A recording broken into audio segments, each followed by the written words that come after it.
In the United States, we have the armed forces, and there's a specific regiment called the Navy SEALs. The Navy SEALs are specially trained forces for special operations. Usually it involves danger, it involves risk, and it involves a very highly technical skill set. And as Nick said, the Navy SEALs don't have fear. They have hope, and they bring resilience to the population that they're serving. Now, why in the world did I bring up the Navy SEALs here? The reason I bring up the Navy SEALs is because I'm looking across a room here of medical Navy SEALs.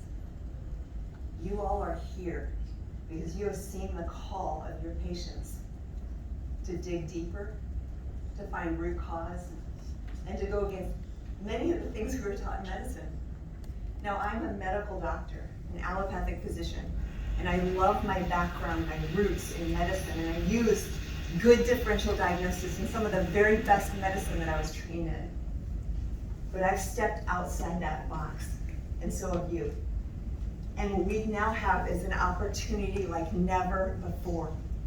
We saw it before the pandemic because we were all treating chronic viral infections, biotoxin illness, chronic tick-borne infections, chronic fatigue, and these very complex chronic illnesses that our traditional medical system doesn't seem to have a drug or a cure for.